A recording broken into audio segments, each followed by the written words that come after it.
etcétera.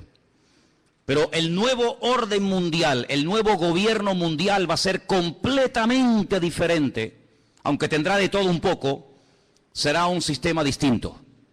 En los próximos años, las leyes, el comercio, la política, la economía, todo va a cambiar.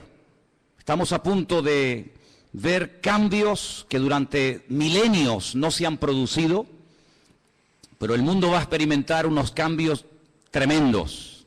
Y tenemos que saber cómo estar preparados y cómo reaccionar y comportarnos ante estos cambios. Y en el capítulo 13 del libro del Apocalipsis nos habla de un hombre, de un personaje que recibe a lo largo de la Biblia muchos adjetivos, muchos nombres.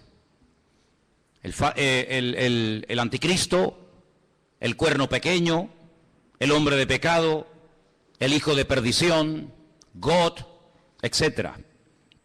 Son nombres que nos hablan acerca de cómo es este hombre.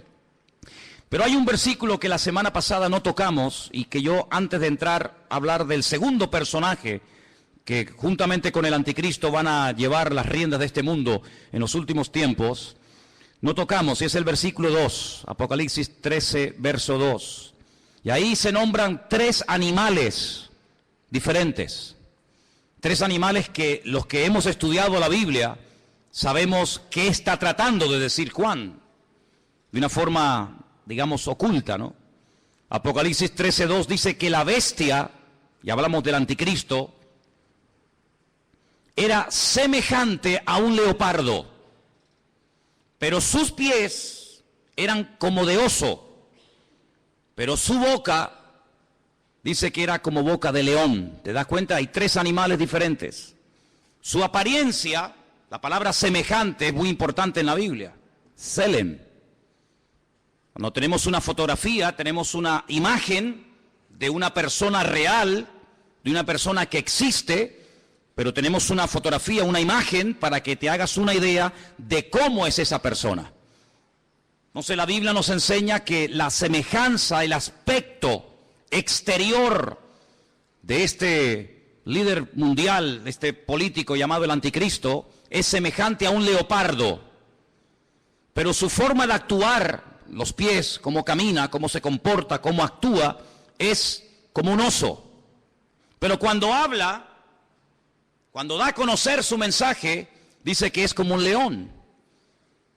Claro, para entender esto, uno tiene que ir al libro de Daniel. Yo siempre he dicho que la Biblia es una especie de gran rompecabezas, un gran puzzle. Hay cosas que Daniel dice que el Apocalipsis te explica. Y hay cosas que lees en el Apocalipsis que si no conoces Daniel, no puedes entender nunca. La Biblia nos enseña que en el Antiguo Testamento, en la época del profeta Daniel en Babilonia, él tuvo un sueño una noche. Y él dice que vio 4 animales que le llamaron tremendamente la atención. Dice que él vio a un león con alas. Dice que vio a un oso que estaba apoyado sobre una pata más que de otra. Luego ve a un leopardo que tiene 4 cabezas y ve a una bestia, que fue la que más le llamó la atención a Daniel. Gracias al Señor, ese sueño el Señor se lo interpretó y le dijo lo que significa. Por eso no tenemos que inventarnos nada. Simplemente ir a la Biblia y ver qué explicación le dio el Señor a Daniel sobre ese animal, esos animales. Y le dijo, mira, el león es Babilonia. Amén. El león es el imperio que en este momento tú conoces y gobierna toda la tierra, Babilonia. Ese imperio caería, ese imperio desaparecería con el paso del tiempo y se levantaría otro imperio, que era el imperio de los medos persas, que está tipificado o representado por el oso. Los medos persas también caerían, desaparecerían de la escena mundial y se levantaría un tercer imperio tremendamente poderoso, el imperio de Alejandro Magno, los griegos, representado con un leopardo de 4 cabezas. Y finalmente dice que ve una bestia, no es un animal normal y corriente, es algo extraño, Es una bestia, es un monstruo que dice que tiene 10 cuernos y bueno, es un animal indescriptible porque ya te digo, no existe. La historia nos enseña que Alejandro Magno, cuando murió, no dejó descendencia. No ocupó su hijo y posteriormente el hijo de su hijo el trono, sino que Alejandro Magno murió sin dejar descendencia. Algunos dicen que era homosexual y que nunca se casó y tuvo hijos. Su imperio, que era un imperio enorme, que se extendió por todas partes del mundo conocido, cuando él muere, se divide en 4 pedazos. Y 4 de sus generales más conocidos, Casandro, Lisimaco, Teleuco y Ptolomeo, se apoderaron de lo que antiguamente fue un solo reino, pero que ahora son 4. Y cada uno toma posesión de uno de estos pedazos. Así que sabemos que el león es Babilonia, el oso son los persas o los iraníes, y el leopardo era Grecia. ¿Y qué es lo que está diciendo el Señor a Juan en Apocalipsis capítulo 3? Que cuando aparezca en la escena mundial este hombre, que vamos a llamarlo el anticristo, va a tener de todo un poco. Su apariencia, su aspecto va a ser el de un leopardo, es decir, el de un griego. Cuando él se mueve, se comporta, toma decisiones, se actúa, dice que actuará como un oso, es decir, como un persa. Pero dice que cuando abre la boca y hable, se va a comportar como un león, como un babilónico. Claro, hay que ir a la historia y analizar y estudiar cómo eran esos pueblos. Porque aunque eran todos imperios terribles y paganos y idólatras y despiadados, hay características de unos que otros no tienen. Por ejemplo, los griegos le dieron mucha importancia al aspecto físico, al hedonismo, al vivir bien, al pegarte la gran vida. Pero cuidado, no eran ateos. Los griegos no eran ateos. Les recuerdo que cuando el apóstol Pablo fue a Grecia, a un lugar público llamado el Areópago, donde se compartían las enseñanzas, y allí estaban los filósofos de la época, el apóstol Pablo dijo: hoy paseando por vuestra ciudad, por Atenas, he observado que ustedes los atenienses sois gente muy religiosa. No eran ateos, pero eran religiosos. Dice que al apóstol Pablo le llamó la atención que vio un altar donde no había ninguna imagen, pero había una inscripción que decía: al Dios no conocido. Es decir, por si acaso nos hemos olvidado de reverenciar o de adorar a un Dios que no sabemos cómo es, le ponemos una inscripción para que no se sienta ofendido. Luego, una de las características de los griegos era que le daban mucha importancia a la cultura, a la filosofía, a los deportes. Ellos fueron los inventores, los creadores de las Olimpiadas. Ellos le daban mucha importancia al aspecto físico. Llenaron toda Jerusalén y el mundo conocido de antaño de gimnasios. Le daban mucha importancia al culturismo, al aspecto físico. Pero también eran personas que tenían grandes problemas con la lujuria. La mayoría de ellos eran bisexuales, le gustaban tanto los hombres como las mujeres. Eran personas que no tenían ningún tipo de escrúpulos. Eran personas que no tenían ningún tipo de moral. Eran personas que le daban rienda suelta a cualquier impulso de la carne. Con tal de que te sientas bien, lo puedes hacer. ¿Quieres ser homosexual y eso te hace sentir bien? Adelante.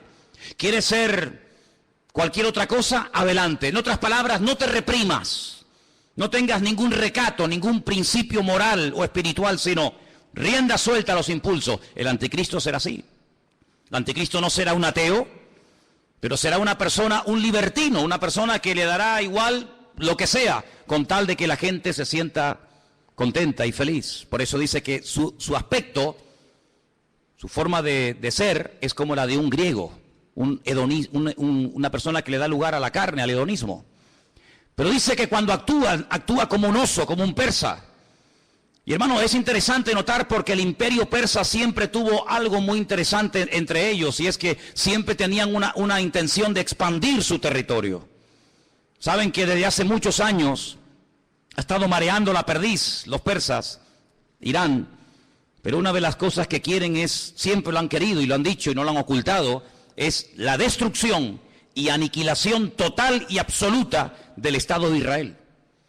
Israel ha amenazado en varias ocasiones a Irán porque sabe que están construyendo armamento nuclear, no con fines, digamos, científicos, sino con fines militares.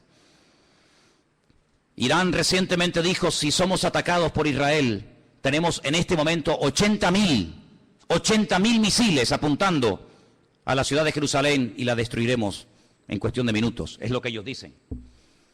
Por lo tanto, aunque aparentemente es una persona pacífica y educada y con una cultura tremenda, por otra parte, en su corazón es una persona que le gusta la guerra. Dice la Biblia, recuerden, la semana pasada cuando hablamos de este personaje, dice que él cambia de religión. Dice que al Dios de sus padres lo deja de adorar y comienza a adorar a Alá Maozín, al Dios de las fortalezas o al Dios de la guerra. Es una de las características del anticristo. No es un ateo, pero es una persona que utiliza lo espiritual, lo religioso, para fundarse en esa fuerza espiritual que da, por así decirlo, la religión y emprender guerras. Todos sabemos que muchas guerras se han emprendido y las que faltan en nombre de Dios o en nombre de la religión. Los protestantes han matado gente, los católicos han matado a gente. No hay ni una sola religión que no esté manchada de sangre. Todos han utilizado el nombre de Dios. Cuando la famosa guerra del Golfo, veíamos a Saddam Hussein orando para recibir fuerzas para atacar a los americanos y vencerlos, pero también veíamos en las iglesias de Norteamérica orando a los creyentes para que los soldados norteamericanos no murieran, y vemos que se mezcla todo, lo político, lo religioso, lo espiritual. Así será el anticristo, un sincretismo, una mezcla de todo, una mala utilización del nombre de Dios, utilizando a Dios para beneficios personales. Pero dice que cuando él habla como un león, es decir, será un ser arrogante. Los babilónicos, si algo tenían que les caracterizaba, era la arrogancia, la soberbia. Se creían que eran los amos, los dueños del mundo. Así será este personaje. Pero este personaje del cual hablamos la semana pasada, que es la primera bestia, la que sube del mar entre las naciones, de los pueblos, entre los gobiernos, tendrá el apoyo total y absoluto de otra bestia que vamos a ver sus características. Apocalipsis capítulo 13, versículo 11. Y fíjese en esta palabra. Después vi otra, no es la misma, es otra bestia que subía de la tierra. La primera bestia subía del mar, la segunda sube de la tierra. Tenía 2 cuernos semejantes a los de un cordero, pero cuando hablaba como un dragón. Jesús dijo en cierta ocasión que de la abundancia del corazón habla la boca. ¿Cuántos dicen amén? Su aspecto es un cordero, pero en cuanto abre la boca sale toda la basura que tiene dentro y se da a conocer lo que realmente lleva: maldad y muerte por todas partes. Dice que ejerce toda la autoridad de la primera bestia en presencia de ella. Hace que la tierra y los moradores de ella adoren a la primera bestia, cuya herida mortal fue sanada.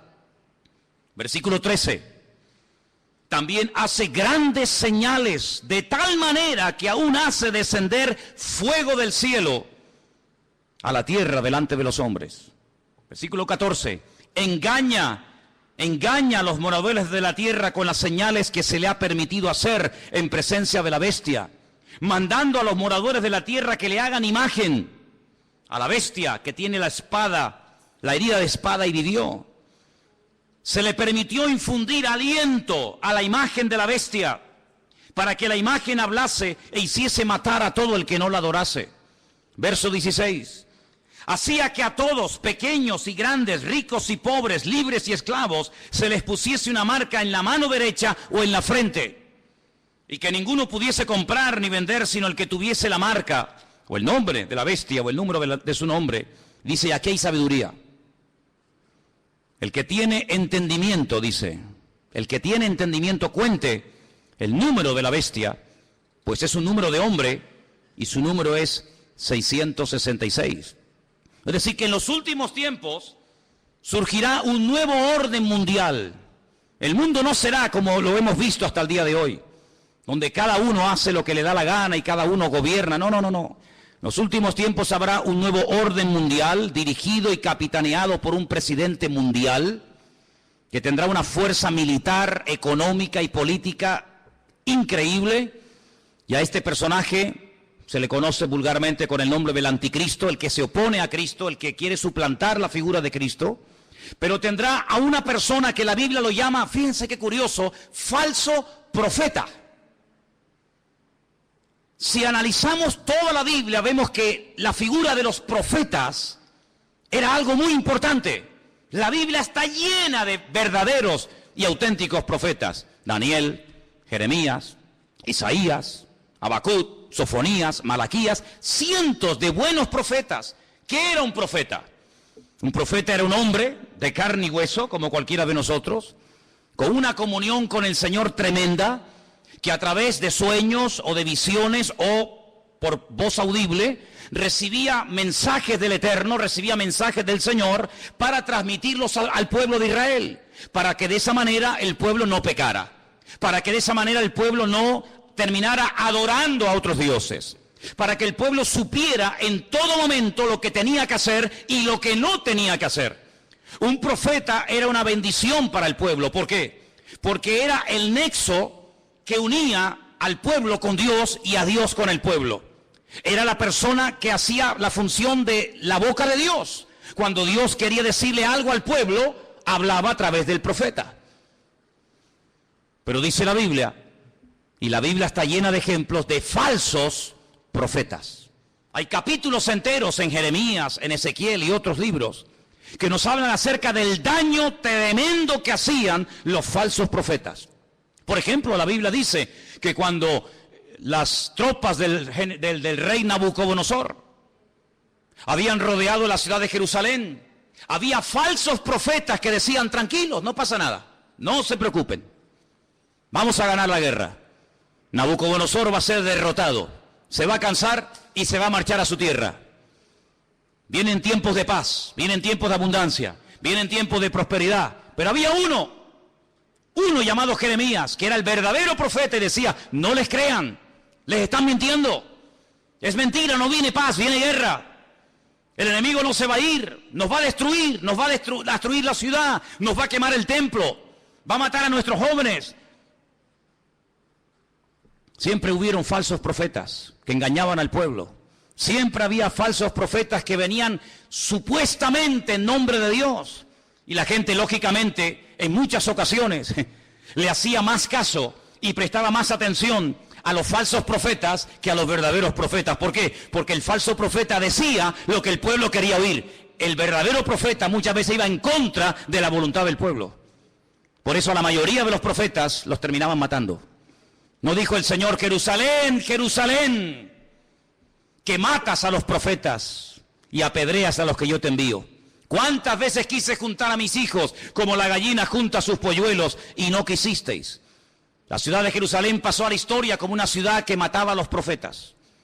Porque los profetas confrontaban, los profetas hablaban claro, los profetas no eran aplaudidos, eran gente odiada. Era gente que muchas veces tenía que vivir totalmente dependiendo del Señor porque los querían matar, los querían torturar y querían taparles la boca a cualquier precio. Y curiosamente dice la Biblia que el anticristo tendrá el apoyo incondicional de un hombre que no va a ser un político, recuerda eso. El falso profeta no será un político, será una persona que se encargará fundamentalmente de 4 cosas. Primera, lo hemos leído, versículo 12. Hará todo lo posible para que todas las naciones de la tierra reconozcan la autoridad y se sometan a la autoridad del anticristo. Es decir, no atrae la gente hacia sí mismo, sino que atrae la gente hacia el anticristo. Es decir, será en relaciones públicas del anticristo, el que le hará la publicidad, la propaganda, el que irá por los platós de televisión, por las emisoras de radio, el que dará todo tipo de ruedas de prensa y de respuestas a las naciones, presentando a este hombre como la alternativa real y genuina que el mundo necesita. Les puedo asegurar que será conocido en todas partes de la tierra. Un hombre carismático, un hombre que sabrá llevarse bien con los árabes, con los judíos, con los musulmanes, con los católicos, con los evangélicos, con los ateos, con todo el mundo. Un hombre con un don de palabra extraordinario y un hombre que lo que pretende es desviar la atención de la gente hacia el Dios vivo y verdadero y llevarlos a la ruina, diciéndole a la gente, este hombre es lo que el mundo necesita. Este hombre es el que va a solucionar los problemas de la crisis, del paro, los problemas económicos, los problemas entre palestinos y judíos. Este lo va a solucionar todo. Primera función del falso profeta. Segunda, versículo 13. También hará grandes señales. La Biblia no dice qué tipo de señales hará, pero curiosamente menciona una que es tremendamente poderosa. Y dice que hará descender fuego del cielo a la tierra delante de los hombres. Solamente hubo un hombre en toda la historia de la humanidad que en un momento oró y cayó fuego del cielo, demostrando que el Dios que él adoraba y honraba era el verdadero Dios. Y era el profeta Elías. En el Monte Carmelo, dice la Biblia que allí hubo una confrontación del mundo de las tinieblas contra el mundo espiritual, contra el mundo del Señor.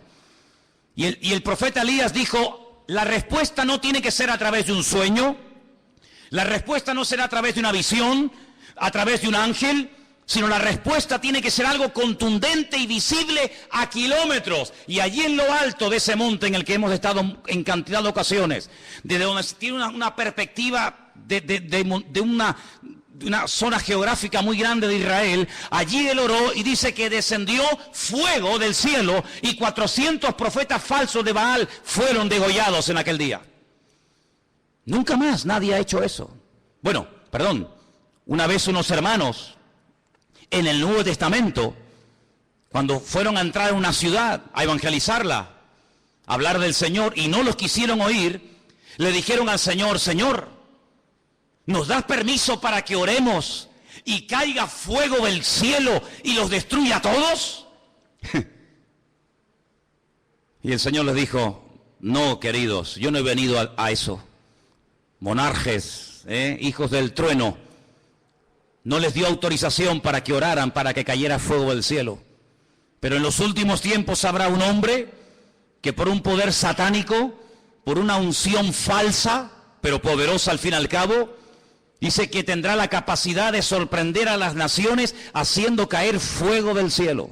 Será una de las muchas señales que este hombre haga. Así que primero intenta llevar a la gente al anticristo. Segundo, hará grandes señales. Tercero, versículo 14. Engañará a los moradores de la tierra con las señales que se le ha permitido hacer. Jesús dijo en Mateo capítulo 24, hoy se ha leído este capítulo aquí en el púlpito. En Mateo capítulo 24 dice que cuando Jesús salía del templo de Jerusalén, los discípulos le dijeron, Señor, observa, qué templo tan hermoso tenemos. Un templo maravilloso, es una maravilla para nosotros los judíos tener un templo tan bonito en nuestra ciudad de Jerusalén. Jesús les dijo, no quedará piedra sobre piedra que no sea destruida. Cuando ellos cruzan el torrente de Cedrón y se van al monte de los olivos, allí 4 de sus discípulos, 4 solamente, le dicen, Señor, ¿cómo? ¿Cuándo? ¿Cómo que va a ser nuestro templo destruido? Dinos, ¿qué señal habrá de tu venida y del fin del siglo? Y el Señor les da un mensaje tremendo que les animo a que lo vuelvan a leer en casa. Mateo 24, también lo tienen en Lucas 21. Y una de las cosas que repite reiteradamente el Señor es esta: mirad que nadie os engañe. ¿Cuántos dicen amén? Que nadie os engañe. Y curiosamente dice, porque vendrán falsos cristos. ¿Qué significa la palabra Cristo? Tanto que la utilizamos los cristianos, tenemos que saber lo que significa, ¿no? Viene de la palabra hebrea Mashiach, que significa ungido. Vendrán muchos falsos ungidos. Eso es lo que está diciendo. No solamente personas que dirán, que yo soy el Mesías, sino vendrán vividores, farsantes, personas que utilizando el púlpito de las congregaciones, personas que utilizando medios de comunicación como la radio, la televisión, etcétera, engañarán a muchísimas personas, utilizando tal vez la manipulación, utilizando tal vez los problemas físicos, emocionales o espirituales de la gente. Dice, y a muchos engañarán. Pero el Señor dice, mirad que nadie os engañe, porque no solamente vendrán falsos ungidos, sino también dice falsos profetas. ¿Qué es un profeta? Un profeta es un predicador, ¿sí o no? Es uno que predica, es uno que proclama un mensaje, en este caso un mensaje bíblico, un mensaje de Dios. Dice, pues vendrán falsos predicadores. Y usted dice, pero hermano, ¿sabes lo que estás diciendo? Totalmente. Y ya han comenzado a proliferar por todas partes del mundo falsos predicadores, falsos evangelistas, falsos maestros, falsos profetas, que incluso a veces con milagros o con señales llegan a seducir y a engañar a la gente. Y no es algo nuevo, lo estamos viendo de hace 10 años a esta parte, en todas partes del mundo. Pero en los últimos tiempos habrá una persona que será el máximo exponente del engaño y de la mentira, que la Biblia lo llama el falso profeta. ¿Y qué podemos hacer los cristianos? ¿Tenemos la obligación de creer todo lo que los pastores dicen? ¿Tenemos la obligación de creer todo lo que la gente predica en un púlpito? Rotundamente no.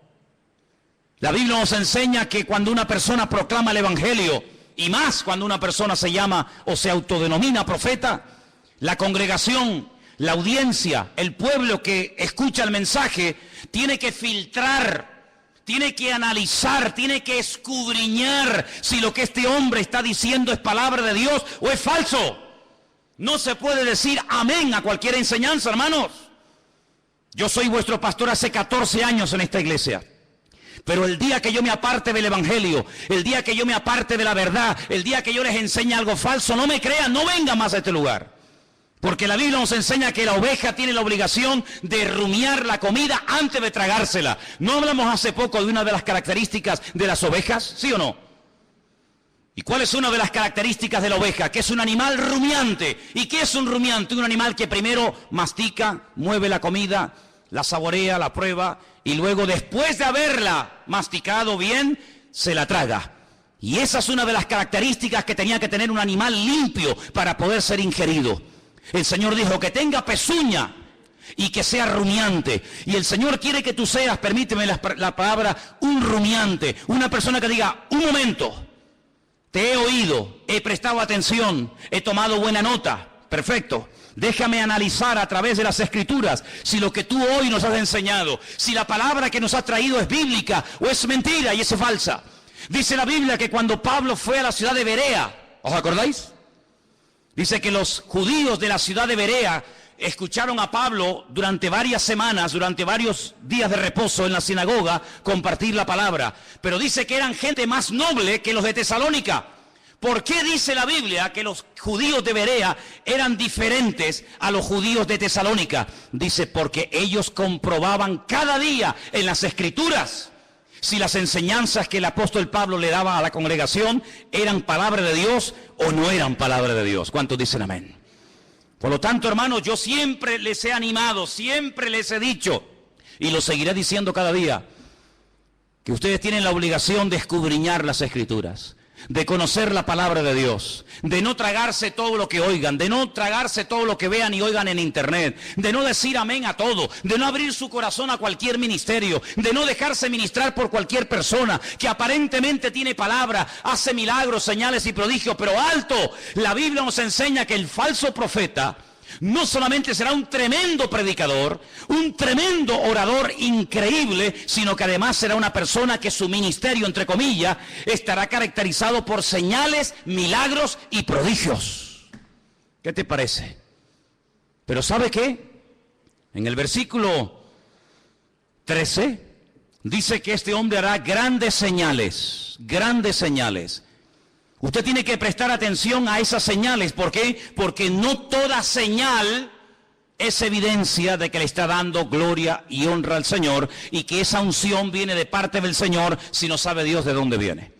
El falso profeta se diferencia del anticristo en tres cosas muy importantes. Primero, su procedencia es diferente. El mundo de la política produce, permítame la expresión, la política produce, es el terreno donde se levanta el anticristo. El falso profeta no se levanta del mundo de la política. El falso profeta se mueve en el terreno religioso, en el terreno espiritual. ¿Se han dado cuenta que en los últimos años ha habido muchos intentos por tener una religión?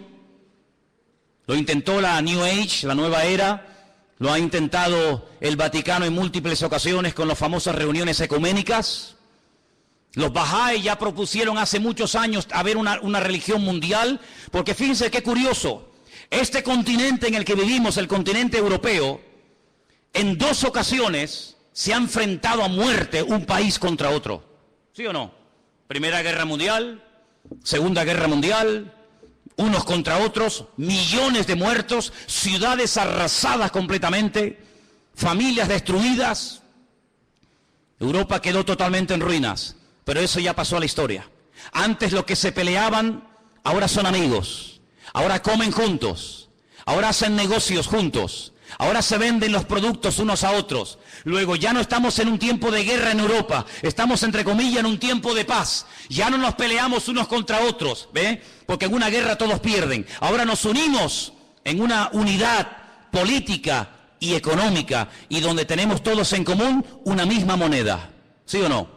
Usted puede viajar por Europa, por muchos países, y no tiene que cambiar en un país la moneda, en otro la otra, sino que con una misma moneda se puede mover. Ya no hay fronteras. ¿Se acuerdan cuando viajamos por Europa?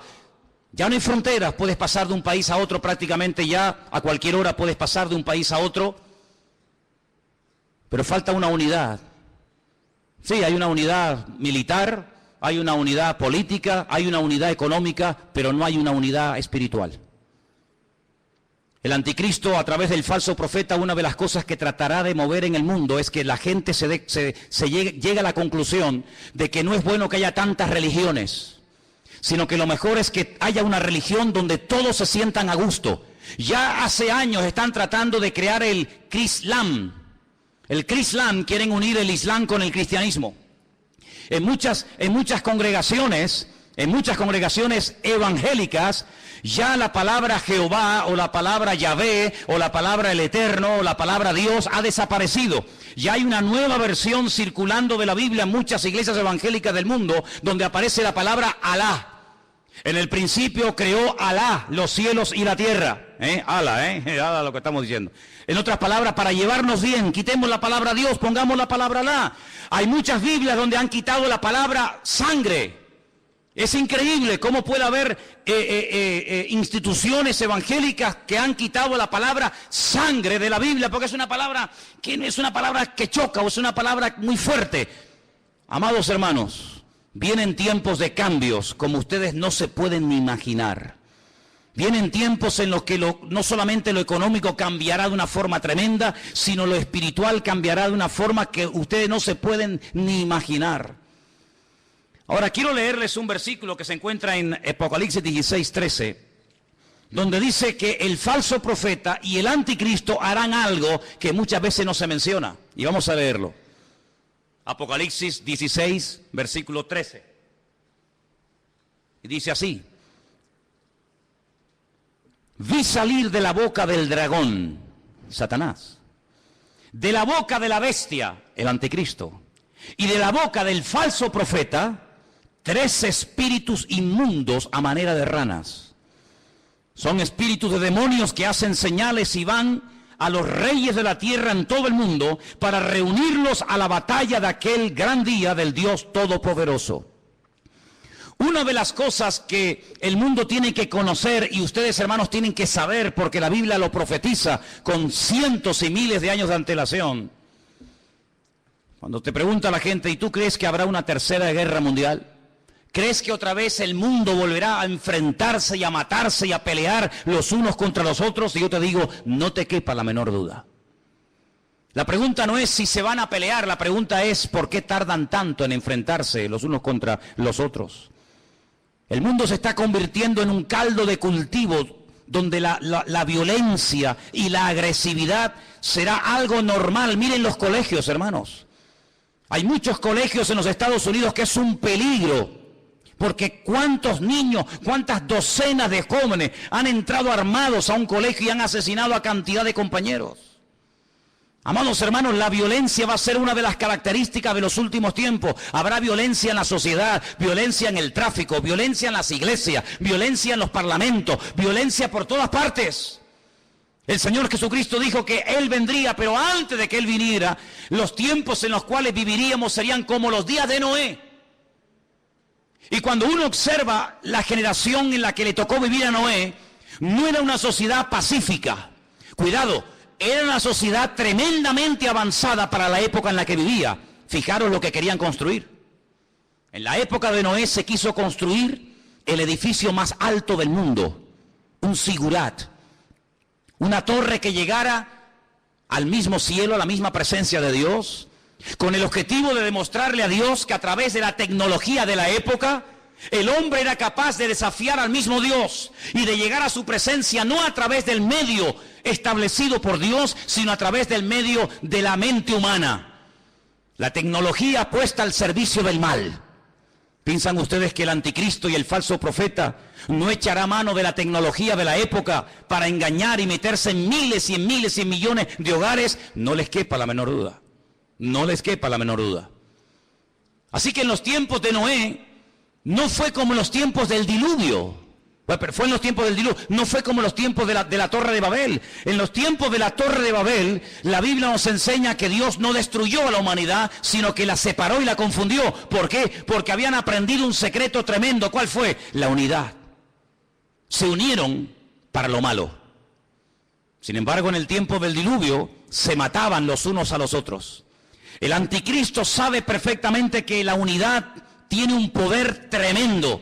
Por eso él lo que intenta es unir religiones, unir filosofías, unir diferentes estilos de vida para llevar a este mundo a la ruina y a la destrucción total. Una de las cosas que el hombre ha intentado y lo está consiguiendo desde los tiempos de la Edad Media es desterrar la palabra Dios, la palabra Biblia del vocabulario del ser humano. Hoy en día se oye hablar muy poco de Dios, muy poco de Biblia. ¿Por qué?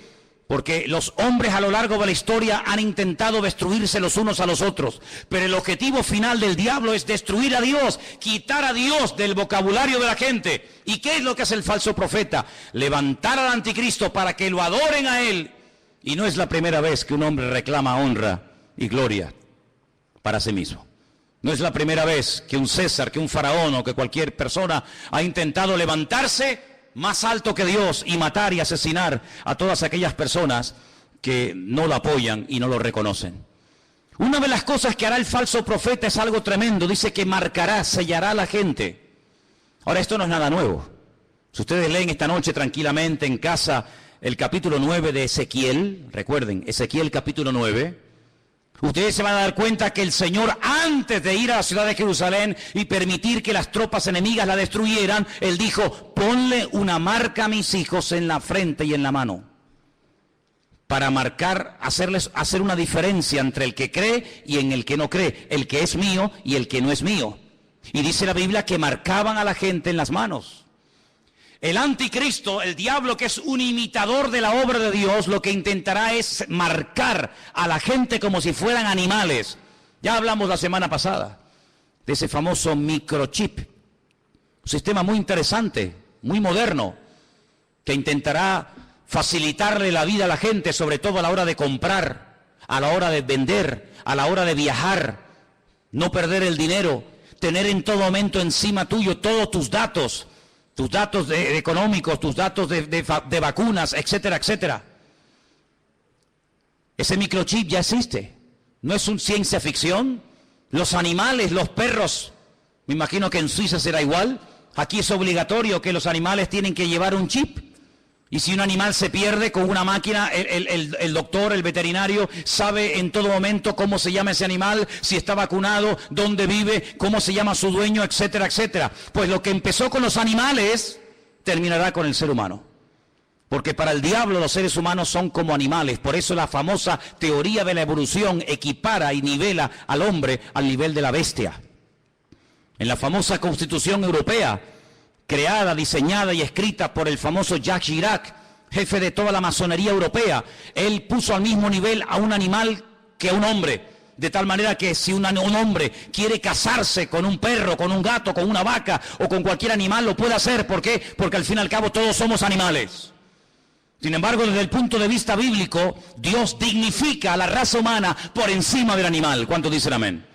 El animal está para servir al hombre, no el hombre para servir a la bestia. Pero en los últimos tiempos Satanás intenta marcar a los hombres como si fueran animales.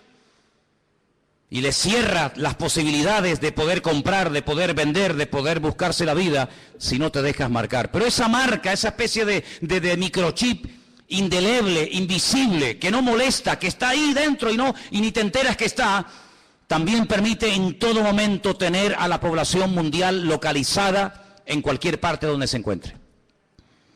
Así de claro. Dice que este microchip está alimentado por una pequeña pila de litio, de tal manera que si la persona en un momento determinado decide quitárselo y lo toca y lo abre, se envenena la sangre por esa sustancia. Pero en todo momento esa persona está localizada y ya en muchos lugares gente multimillonaria y personas importantes se están poniendo esa especie de marca de microchip interno en su piel. ¿Para qué? Para estar localizados en caso de que sean secuestrados y que en cualquier momento los puedan localizar. Sí, suena como ciencia ficción, ¿verdad? Suena como algo de Steven Spielberg, ¿no? Suena como algo que tú dices, pero esto es una cosa increíble. Vuelvo a hacerles la pregunta que les hice el domingo pasado. ¿Cómo hace 2000 años un hombre llamado Juan, pescador de Galilea, un hombre que no fue a la universidad, ni tuvo en sus manos nunca un ordenador, ni tuvo nunca en sus manos un móvil, ni toda la información que tú y yo podemos tener ahora mismo? ¿Cómo es posible que este hombre nos dé unos datos de la civilización de los últimos tiempos de una forma increíble, hasta el punto que hay momentos en los que él llora escribiendo el libro del Apocalipsis, viendo lo que se avecina y viendo lo que viene?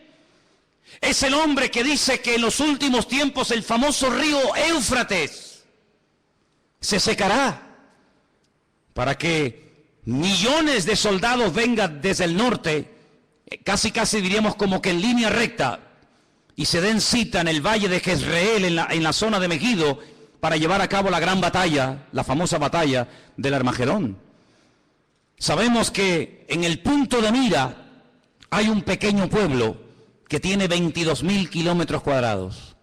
Un pueblo que ha sido el pueblo más odiado, más perseguido de toda la historia de la humanidad. Y es el pueblo de Israel. Así de claro. Dios decidió que su hijo naciera en una pequeña aldea insignificante de Israel llamada Betlehem, la casa del pan. Belén la conocemos nosotros. Dios decidió que su hijo naciera y viviera en ese pequeño país, que allí predicara, que allí sanara a los enfermos, que allí demostrara lo que era y a lo que vino, que allí lo mataran, que allí resucitara, que allí ascendiera y que allí volverá otra vez por segunda vez, según la palabra de Dios. Y sabemos que los tiempos se acortan. La Biblia dice que los últimos tiempos tendrán que ser acortados, porque si el Señor no acorta los tiempos, la maldad llegará a un nivel, a una envergadura de tal magnitud que dice que nadie podría salvarse aunque quisiera. Por eso, amados hermanos, tenemos que doblar la guardia como iglesia. Tenemos que meternos en las páginas de la Biblia. Tenemos que conocer lo que dice la palabra de Dios acerca de los últimos tiempos. No dejarnos engañar, no dejarnos seducir, no dejarnos atraer por cosas que aparentemente son muy atractivas, muy bonitas y maravillosas, pero que su fin, dice la Biblia, pueden ser caminos de muerte. Analice todo lo que oye. Analice a la luz de la palabra de Dios todo lo que escucha. Porque la palabra de Dios nos enseña que los últimos tiempos serán tiempos de engaños, tiempos de falsas profecías, tiempos de falsos milagros. Ahora bien, la gente está tan necesitada, tan desesperada, que se agarrarán a un clavo ardiendo con tal de salir de su desesperación. Nunca olvidaré cuando una persona enferma me dijo: si yo supiera en este momento que el diablo me puede sanar, le entregaría mi vida a él. Así me lo dijo. El diablo va a utilizar los problemas sociales, los problemas físicos, los problemas económicos de las familias. El diablo sabe perfectamente que hay un vacío en la sociedad que nada ni nadie logrará llenar jamás. Puedes tener mucho dinero, puedes viajar por el mundo entero, puedes tener la mejor casa de la tierra, puedes tener y tener y tener. Pero el Señor Jesucristo no solamente te ha creado para que llegues a tener ciertas y determinadas cosas en la vida, sino que el Señor nos ha creado con sus manos para que seamos su pueblo y estemos en plena comunión con Él. ¿Cuántos dicen amén? Por eso, amados hermanos, cuando ustedes escuchen a alguien, cuando ustedes oigan a alguien, cuando ustedes observen a alguien, háganse la siguiente pregunta: ¿a quién está levantando este hombre? ¿A quién intenta glorificar? ¿Hacia quién intenta desviar la atención? ¿Hacia él mismo? ¿O lo que intenta esta persona es levantar en alto el nombre que es sobre todo nombre, el nombre de Jesús, para que la gente adore al Rey de Reyes y al Señor de los Señores? Esa es una de las características de un verdadero hombre de Dios y de un verdadero cristiano y cristiana. Una persona que no intenta llamar la atención sobre sí mismo, sino que emplea su testimonio, su antigua vida, sus malos hábitos, etcétera, etcétera, para que la gente reconozca que el cambio se ha producido, no porque se le ha propuesto, no porque tuvo una fuerza de voluntad increíble, sino porque hubo un Dios todopoderoso que le transformó, que lo cambió y que lo llenó y que hoy le da la gloria a ese Dios. ¿Cuántos dicen amén? Así que, amados hermanos, el falso profeta, qué interesante. Hay iglesias que se llaman, y no tengo nada en contra de ese nombre, pero iglesias que han decidido llamarse Iglesia de la Profecía. Y hay muchísimas personas que les encanta todo lo profético. He ido incluso a algunas reuniones, he ido a algunas convenciones, no muchas, pero alguna vez he escuchado personas que cuando van a un evento, a una conferencia, a un culto especial, lo que te dicen es: he venido aquí porque este hombre o esta hermana o esta mujer tiene profecías y tiene palabras para mí. Y la gente hace cola y espera horas para que vaya una persona y le imponga las manos y algo con voz bajita, la mayoría de las veces le susurre al oído y le diga que va a ser y que va a tener y que va a ser prosperado y que va a ser bendecido. Y la gente agarra esa palabra como si fuera una palabra de Dios, cuando la única palabra de Dios que tenemos es esta, que tenemos en nuestras manos. ¿Cuántos dicen amén? Si usted busca palabras, si usted busca consejos, si usted busca algo que le oriente para saber si me caso o no me caso, si me voy o me quedo, si compro o no compro, es la bendita palabra de Dios. Dice el salmista: lámpara es a mis pies tu palabra y lumbrera mi camino. No busques en los hombres lo que solamente en Dios puedes encontrar. Si buscas palabra, métete en tu aposento, dice la Biblia, cierra tu puerta. Y tu Padre que te ve en lo secreto, dice, te recompensará en público. Pero qué fácil es ir a una persona para que nos diga esa persona, supuestamente en nombre de Dios, lo que yo tengo que hacer. Cuidado, porque la Biblia dice que en los últimos tiempos el don de la profecía será mal usado para engañar y para seducir a las almas inconstantes. Claro que creemos en las profecías. No menospreciéis las profecías, dice la Biblia, pero las profecías de la Biblia, no las profecías inventadas, no el producto de la imaginación. ¿Saben lo que decía Jeremías al pueblo? Ustedes, Dios no los ha enviado a ustedes, ustedes profetizan y tienen el descaro y la desfachatez de esperar que lo que han profetizado se cumpla cuando saben que Dios no está hablando a través de vuestras bocas. Amados hermanos, maldito el hombre que confía en el hombre, pero bienaventurado el hombre que confía en el Señor. ¿Cuántos dicen amén? Vienen tiempos difíciles, vienen tiempos de cambios, vienen tiempos donde vamos a ver cosas muy raras, muy extrañas. Ya hay iglesias en el mundo para homosexuales, no sé si lo sabían. Iglesias evangélicas gay, ya están por el mundo, por todas partes. Iglesias donde ya no se habla de la sangre de Cristo ni la muerte del Señor. Iglesias donde todo vale. Iglesias donde te puedes casar, separar, divorciar, estar con este, estar con la otra, estar con él, ahora me caso, ahora me divorcio y no pasa nada. Dios es un Dios de amor. Vamos a ver cosas muy extrañas en los últimos tiempos. Pero recuerda algo, Dios es santo y quiere que tú y yo también seamos santos. Huye de todo lugar donde te lo pongan fácil. Escúchame bien. Huye de todo lugar donde te lo pongan fácil para que no te ofendas. Lo políticamente correcto, sabes que es una expresión que se usa mucho hoy en día, ¿no? Lo políticamente correcto, no lo digas tan duro para que no se ofendan, no lo digas tan contundente para que no... Huye de los lugares donde todo te lo ponen bonito y fácil. El Señor no viene a agradarnos los oídos. Sin confrontación no hay cambio. Y la palabra de Dios viene para sacudirnos y para que le busquemos a Él en espíritu y en verdad. Y si el Señor tiene que sacudirnos en esta tarde y romper esquemas religiosos de nuestra vida, y si tiene que abrirnos nuestros ojos a una realidad que viene, nos guste o no, pues bendito sea el Señor. Pero la iglesia en esta hora tiene que dar la talla.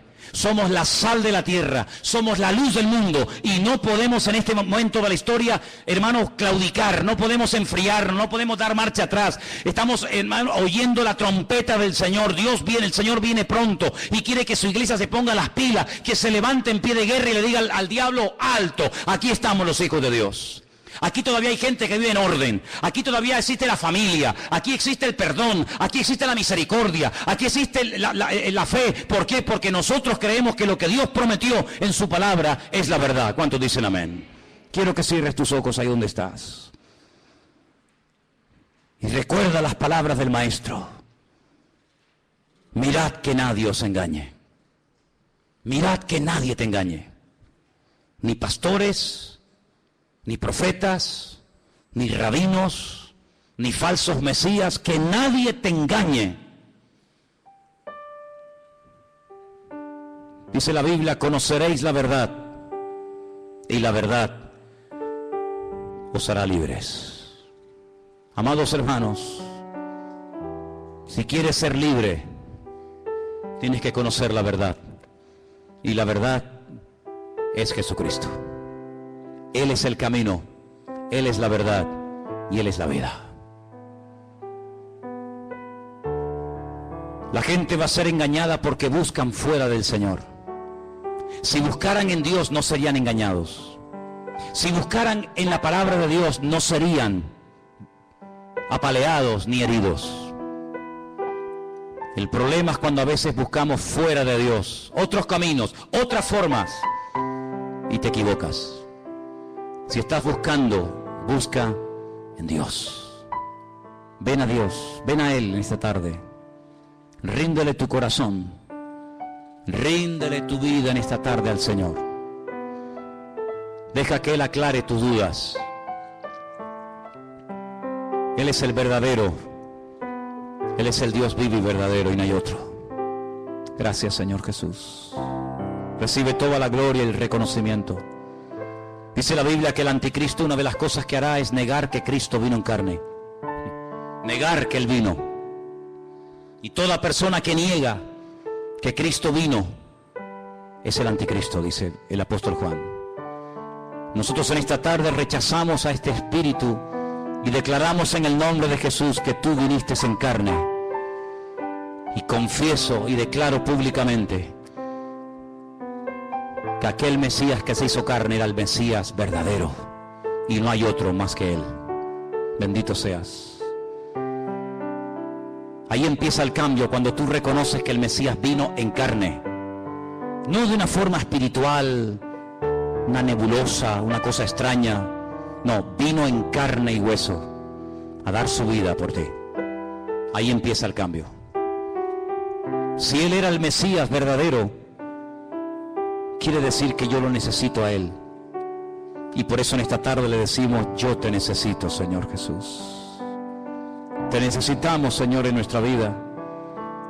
Los que somos padres, las madres, los creyentes, tus hijos te necesitan hoy más que nunca, Señor. En este tiempo de engaño, en este tiempo de tantos cambios y de tanta agresividad, nosotros te decimos: tú eres nuestra paz. Tú eres nuestra calma en medio de la tormenta, Señor Jesús. Recibe la gloria, Dios mío. Recibe la honra, mi Señor. Aleluya. Si en esta tarde entre nosotros hay alguien que nunca le ha entregado su vida al Señor, yo te animo a que lo hagas hoy. Te animo a que ahí donde estás le digas: Señor, yo me entrego a ti. Yo quiero conocerte, Jesús. Yo no te ofrezco una religión. El Señor no es religión, el Señor es una relación personal. Ahí donde estás, entrégale su vida a Jesús. Pídale perdón a Dios. Dile: perdón, Señor, perdóname. Limpia mis pecados. La iglesia no es un club donde venimos a pasar un domingo entretenidos. La iglesia no es un lugar donde venimos a conocer gente nueva, gente agradable y simpática, no. La iglesia es un hospital donde el alma, Dios la sana, donde el hombre puede comenzar a cambiar y vivir una vida nueva. La iglesia es un centro de entrenamiento donde nuestros pensamientos, nuestra filosofía de vida cambia para vivir según el diseño y el propósito de Dios para mi vida, donde yo muero y Él vive. Eso es la iglesia. No es un club, es un lugar donde cambiamos por dentro y por fuera. Y por eso en esta tarde te pedimos, Señor, ayúdanos a cambiar, a conocerte mejor y guárdanos del maligno, que no seamos seducidos ni engañados ni arrastrados por falsas doctrinas o prácticas o enseñanzas, sino que nunca nos desviemos de tu palabra ni un milímetro, porque tu palabra es el fundamento de nuestra vida. Gracias, Señor, porque tu palabra un día llegó a nuestra vida y ahora estamos edificando nuestra existencia sobre la roca, sobre Cristo Jesús nuestro Señor. A ti te damos la gloria y la honra, en el bendito nombre de Jesús. Amén. Y amén.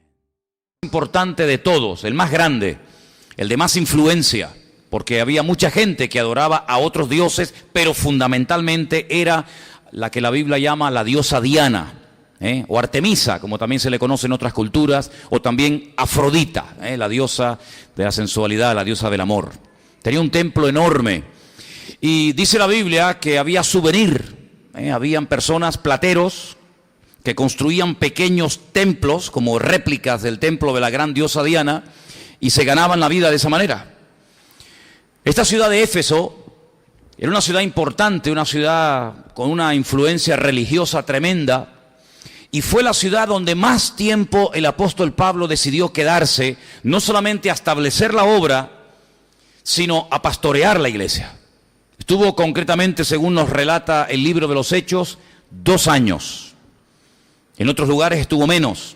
Pero yo digo, donde más tiempo estuvo el apóstol Pablo sin moverse de allí fue la ciudad de Éfeso, 2 años pastoreándola. Él no estuvo solo, él tuvo la ayuda de Priscila, de Aquila, su marido, de Tito, de Timoteo, de Tiquico, del apóstol Juan, que vivía en la ciudad de Éfeso juntamente con María, la madre del Señor Jesucristo, y otros ministerios importantes de la época. La iglesia, como hemos dicho en otras ocasiones, empezó de una forma muy sencilla, una forma muy humilde. Él se encontró con un pequeño grupo de 12 hombres, que por lo visto, según lo que le cuentan, en Hechos capítulo 19, se habían convertido, se habían acercado al Señor a través de aquel famoso profeta que todos conocemos con el nombre del famoso Juan el Bautista. Y cuando el apóstol Pablo se los encuentra, les hace una pregunta muy interesante que probablemente a lo mejor a ti nunca te han hecho ni nadie te hará, pero no sé por qué el apóstol Pablo les hace esa pregunta a esas personas y les dice: ¿ustedes cuándo recibisteis el Espíritu Santo? Y la respuesta es tremendamente sorprendente y le dice: nosotros nunca hemos oído hablar del Espíritu Santo, no tenemos ni idea de lo que nos estás hablando. Entonces el apóstol Pablo comienza a trabajar, comienza a discipular, comienza a preparar a esta gente, los vuelve a bautizar de nuevo y digamos que los recicla, digamos como que hay que empezar de nuevo. Ustedes han quedado anclados en el tiempo, ustedes saben algo de Dios, saben algo de la Biblia, pero ustedes no tienen ni idea. Ustedes se han quedado anclados en el tiempo. Me están hablando de un Señor con el cual ustedes conocieron al Señor más o menos hace aproximadamente 25, 30 años atrás. Y en estos 25 años ustedes no han crecido, ustedes no han madurado. Y entonces Pablo comienza a trabajar con esa gente y así arranca, así empieza la famosa ciudad de Éfeso. Bueno, se produjo allí lo que llamaríamos hoy, un término que no aparece mucho en la Biblia, pero diríamos que se produjo una explosión, una especie de avivamiento, donde cuenta la historia secular que la iglesia llegó a tener más de 500.000 de personas. Más de 500.000 de personas de esa ciudad de Éfeso se convirtieron al cristianismo. Dejaron la idolatría, dejaron de frecuentar los dioses, los templos de los dioses paganos. Y dice la Biblia que por poco, debido a la masa de gente que se convertía y entendía el evangelio, por poco tienen que cerrar el templo de la gran diosa Diana, lo cual hubiera sido en aquellos tiempos pues un auténtico desastre, sobre todo para los que vivían de eso, ¿no? Él sufre una persecución tremenda, es donde él tiene una experiencia que algunos la han considerado una especie de resurrección, porque dice que lo apedrean, lo sacan fuera de la ciudad y lo tiran creyendo que ya está muerto, y es allí donde dice que los hermanos van, lo rodean, y así se levanta el apóstol Pablo, y algunos creen que lo que el Señor hizo en ese momento fue que lo resucitó. También dice la Biblia que en Éfeso peleó contra fieras. Esto tiene, digamos, una doble interpretación, no solamente las personas que iban a por él, las personas que querían matarlo debido a las enseñanzas que él transmitía, sino que literalmente probablemente fue lanzado a la arena de algún circo romano que seguramente tenía que haber allí y tuvo que pelear contra fieras y el Señor milagrosamente lo protegió. Digamos que la iglesia de Éfeso fue una iglesia desde el principio casi caracterizada por una iglesia poderosa, una iglesia de milagros, de señales, de prodigios, y incluso, les digo más, de esa iglesia, directa o indirectamente, el Señor se sirvió para que fueran a otras ciudades cercanas, como por ejemplo Esmirna, Pérgamo, Tiatira, Laodicea, Sardis, Filadelfia, y se establecieran iglesias hijas, por así decirlo, ¿no? Obreros, personas que salieron y fueron a esas ciudades que las conocemos como las famosas 7 iglesias del Apocalipsis, de Asia Menor. Para que nos entendamos, estamos hablando de la zona que hoy en día ocupa el lugar de Turquía. Turquía es un país muy interesante, tiene más de 90 millones de personas de población. Es un país que está entre Europa y Asia, ¿verdad? Y en ese lugar el cristianismo se arraigó de una forma tremenda. Fue allí en Turquía, en la famosa ciudad de Constantinopla, cuando el Imperio Romano se divide y se queda Oriente y se queda Occidente. En fin, ya todos conocemos la historia. Lo interesante de todo esto es que el apóstol Pablo, cuando se marcha, le dice a este joven, a este hermano que era de padre griego y de madre judía creyente, porque me llama la atención que el libro de los Hechos dice que la madre de Timoteo no solamente dice que era judía, sino que era judía creyente, porque hay judíos que no son creyentes, pero su madre sí. Y cuando el apóstol Pablo le ruega en la primera carta que se quede en Éfeso a atender la iglesia, el apóstol Pablo sabe que no va a ser una experiencia muy agradable, que digamos, porque si ustedes van al capítulo 20, en el capítulo 19 del libro de los Hechos está el origen, el nacimiento de la iglesia. Claro, pasan 2 años, y en el capítulo 20 encontramos a Pablo que se reúne con todo el liderazgo, con todos los ancianos de la iglesia, se despide y dice cosas tremendas. Les recuerdo un poco algunas de las cosas que dijo.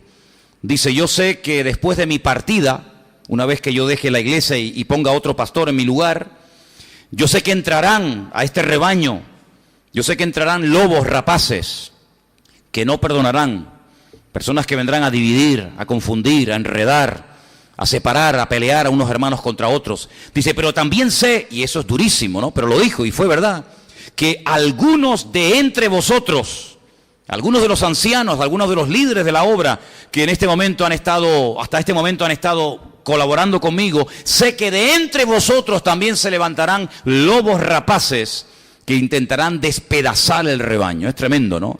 Ataques de adentro, ataques de afuera, ataques por todas partes. Allí pone el apóstol Pablo a Timoteo y le dice: te pongo no solamente para que sigas pastoreando la obra, para que sigas atendiendo a la grey, sino para que corrijas lo deficiente. Si Pablo ha estado 2 años, fijaros quién fue el pastor. El apóstol Pablo ha estado 2 años pastoreando, atendiendo. El padre de la iglesia fue el apóstol Pablo, pero todavía hay cosas que enseñar, todavía hay cosas que corregir, todavía hay cosas que no van bien. Y por eso el apóstol Pablo se va a otro lugar, empieza otra obra y deja a Timoteo. Timoteo comenzó a tener problemas de estómago, probablemente debido a los nervios, debido a la presión. Y la gente lo menospreciaba, la gente no le tenía en cuenta debido a lo joven que era. Y el apóstol Pablo le escribe una carta. Y una de las cosas que le dice, mira Timoteo, la fe que hay ahora mismo en ti, la fe que te ayuda a ser pastor, la fe que te ayuda a caminar, a vivir en victoria, a no decaer, a mantenerte firme, esa fe habitó primeramente en tu abuela Loida. Y tu abuela, una mujer de fe, le supo transmitir a tu madre Eunice esa fe, y esa fe ahora está en ti. Digamos que era como el Dios de Abraham, de Isaac y de Jacob. Aquí está en cierto sentido Pablo diciendo: la fe de tu abuela pasó a tu madre y de tu madre pasó a ti. Es decir, la fe que se ha traspasado, que se ha transmitido de generación en generación, te tiene que ayudar a mantenerte firme y a mantenerte en victoria. La fe no es un jarrón, la fe no es un ramo de flores que colocamos en lo alto de una mesa o de un mueble para decorar, sino que la fe te tiene que ayudar a vencer todo ataque del enemigo. Da igual de dónde venga, si de los inconversos o de los creyentes. La fe que tienes que usarla. Tienes que avivar, fíjate lo que le dice el apóstol Pablo, tienes que avivar, es decir, echar fuego al don que un día Dios te dio, que se te dio por imposición de manos. Tienes que pelear, tienes que esforzarte, tienes que dedicarte a predicar a tiempo y fuera de tiempo. Tienes que olvidar discusiones, peleas y cosas que no edifican. Tienes que cumplir con tu ministerio. Tienes que dedicarte a la exhortación, tienes que dedicarte a la lectura, tienes que dedicarte, en fin, y lo anima a que siga adelante. Pero se ve que el apóstol Pablo se dio cuenta de que Timoteo necesitaba más apoyo y le vuelve a escribir una segunda carta. Pero déjeme que haga una especie de paréntesis entre esta primera y esta segunda carta del apóstol Pablo, porque el apóstol Pablo también le escribió, aparte de a Timoteo, el pastor, le escribió una carta desde la cárcel, por eso se estudia como una de las epístolas o cartas de prisión. Le escribió personalmente una carta dirigida a la iglesia que lleva el nombre, no podía ser de otra manera, la carta de Pablo a los Efesios. Una carta hermosa, una carta muy bonita, así que menudo pastor tuvieron, menudos apóstoles ministraron allí, menuda enseñanza, la crema, lo mejor de la época pasó por allí.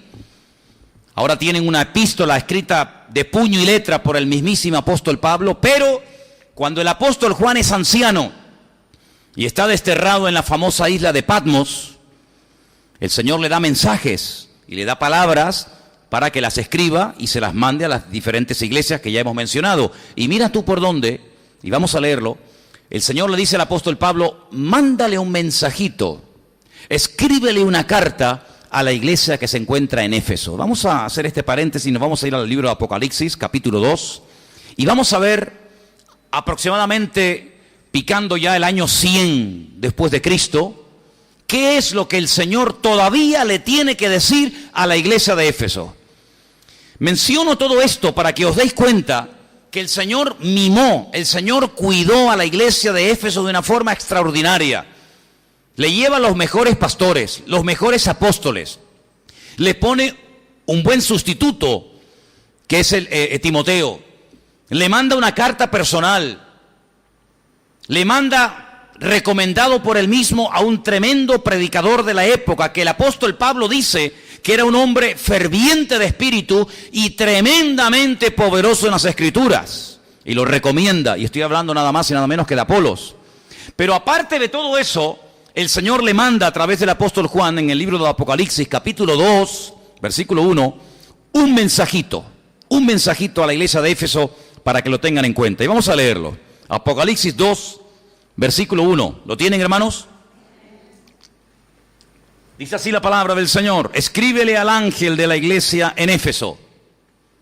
Probablemente era Timoteo o algún discípulo de Timoteo, vete tú a saber. El que tiene las 7 estrellas en su diestra, el que anda en medio de los 7 candeleros de oro, dice esto. Vamos a ver qué es lo que tiene que decirle el Señor. Ya Pablo le ha dicho muchas cosas. Ya Timoteo le ha dicho también muchas cosas a la iglesia. Pero ahora es el Señor el que tiene también que decirle algo a la congregación. Y le dice lo siguiente, versículo 2. Yo conozco tus obras. Qué bonito, ¿eh? Yo conozco tus obras. Sí, lo que estáis haciendo yo lo conozco, yo lo sé. Tu arduo trabajo y paciencia, que no puedes soportar a los malos, y has probado a los que se dicen ser apóstoles y no lo son, y los has hallado mentirosos. De momento vamos bien, ¿o no? Buenas palabras, ¿eh?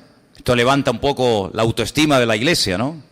Date cuenta que es el Señor el que está hablando aquí. Versículo 3. Has sufrido, has tenido paciencia, has trabajado arduamente por amor de mi nombre, y algo muy importante, y no has desmayado. Vamos, ya me gustaría a mí mañana abrir el buzón de la iglesia y encontrarme una carta cuyo remitente es nuestro Señor Jesucristo y que nos mande un mensaje en estos términos a la iglesia y yo el próximo domingo decir, hermano, hemos recibido una carta del Señor y nos dice que hemos trabajado, que hemos sufrido, que no sé qué, que no... Sería una maravilla, pero es que hay más, hay más. Y el versículo 4 dice lo siguiente, pero, ay amigo, pero tengo contra ti que has dejado tu primer amor. Venías bien, bien encaminado, bien encauzado, pero tu presente no coincide con tu pasado. Tu pasado es excelente, maravilloso, una iglesia con un discernimiento espiritual extraordinario, una iglesia fiel, constante, trabajadora, sufrida, pero tu presente echa todo por tierra. Ya no tenéis ese primer amor que un día tuvisteis. Y entonces el Señor le dice a la iglesia, versículo 5, recuerda, por tanto, de dónde has caído.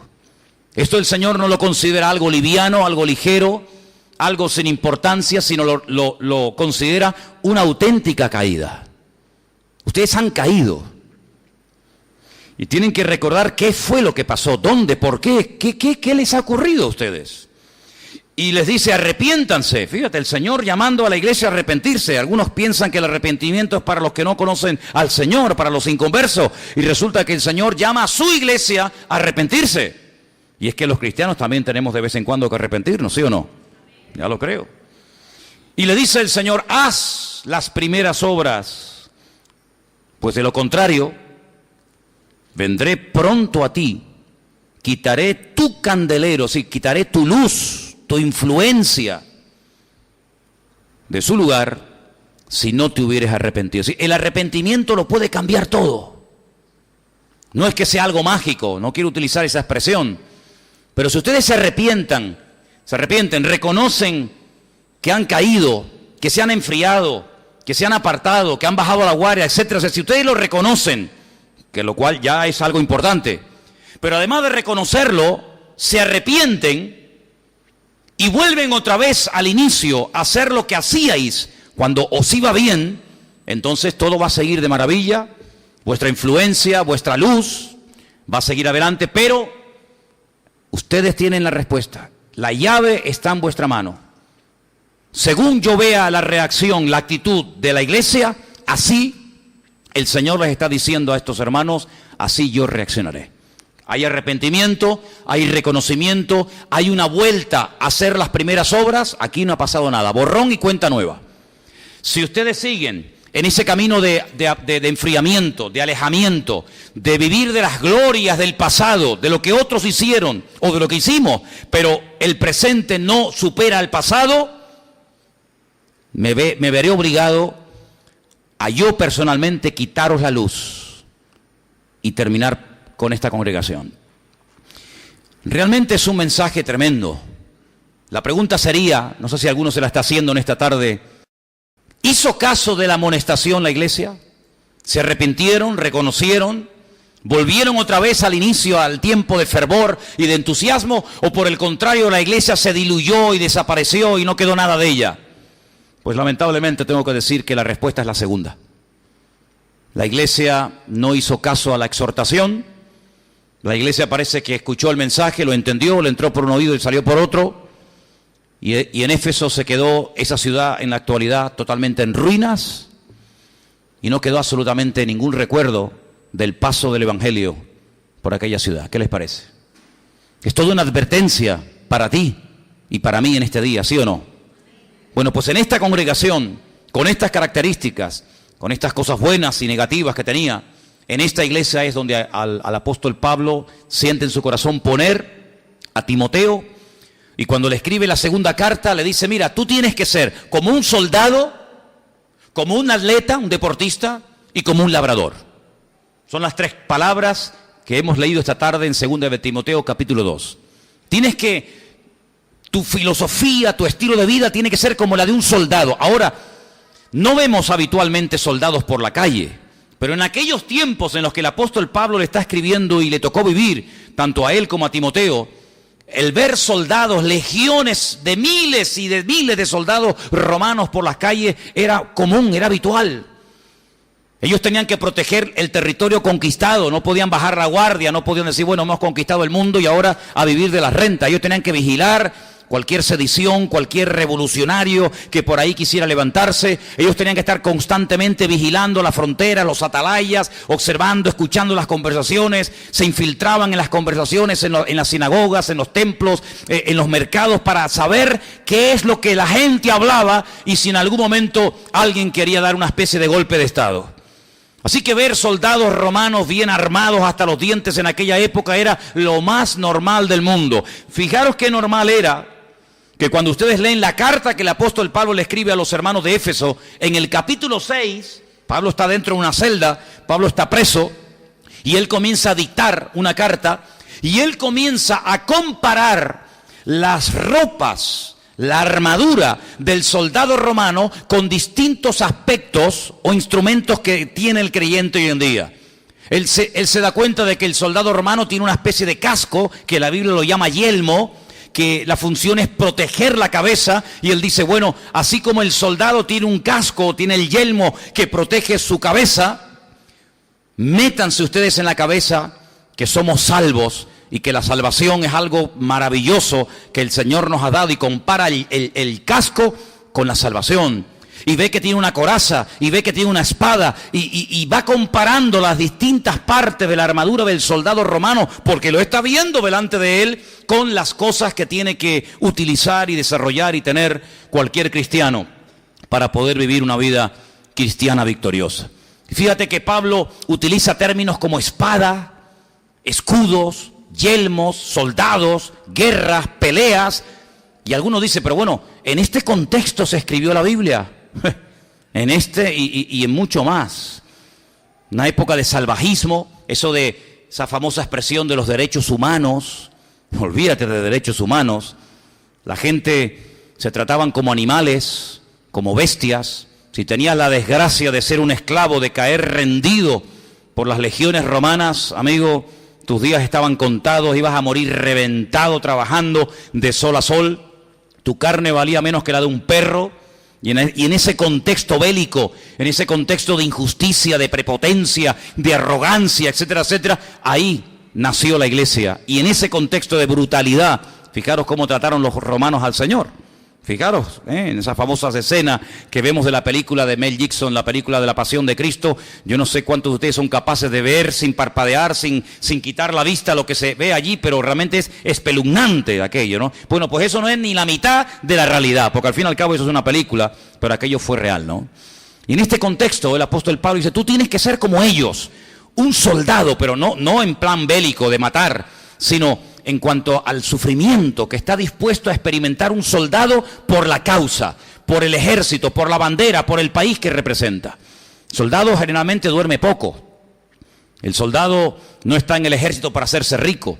El soldado es una persona que tiene una visión de cuerpo, no es una visión individual, sino está dispuesto a morir por causas que van mucho más allá de sus ambiciones personales y particulares. Y el apóstol Pablo dice, tú tienes que ser como un soldado, una persona sufrida, una persona que esté dispuesto a trabajar, a sudar la camiseta, a caminar, a lo que haga falta por el Evangelio de Jesucristo.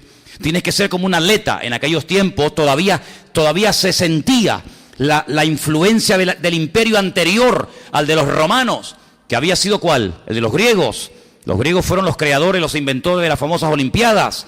Para ellos el culto al cuerpo, el culturismo era algo que estaba al orden del día. Llenaron todo el mundo entero, incluida Jerusalén, de spas, de gimnasios, para que la gente desarrollara una musculatura y pudieran de esa manera pues optar algún día a ser incluso dioses en el Olimpo, ¿verdad? Y el apóstol Pablo dice, tú tienes que ser como un deportista. Un deportista es una persona que no puede tener sobrepeso.